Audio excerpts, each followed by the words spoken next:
Hello mga karosas, gagawa tayo ngayon ng salad. Ito ang ingredients natin. Parsley, cucumber, tomato, at saka lemon. Siyempre, hindi makalimutan ang asin. Umpisahan na natin.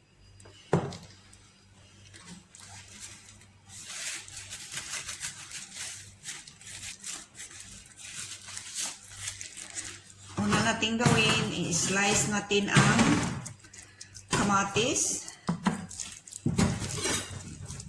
Lang yan sa inyo mga karosas kung anong klase na pagka-slice.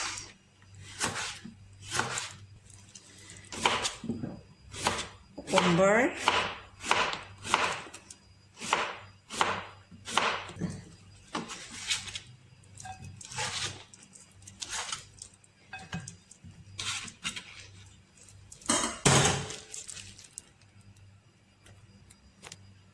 Ito ang parsley mga karosas. Pwede na natin hindi hiwain.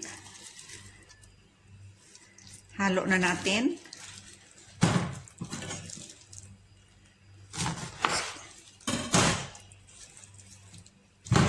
Tapos kalahating lemon.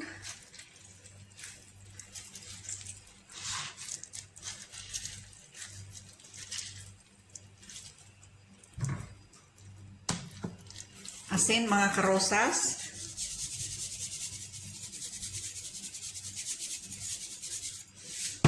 Ayan.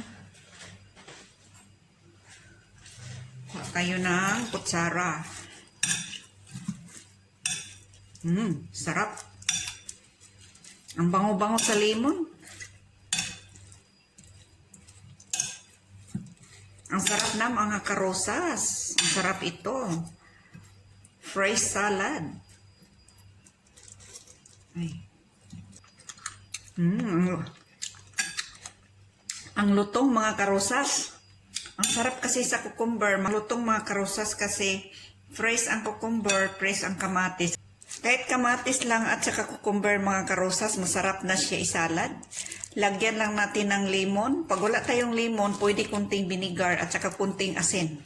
Napakasarap.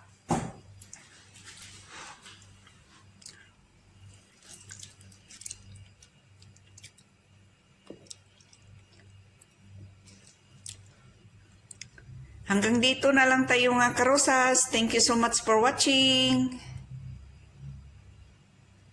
Please don't forget to subscribe. Pag hindi pa kayo nakasubscribe, like, share, and comment. And tap the bell para updated kayo sa sunod na mga videos. Bye-bye everyone!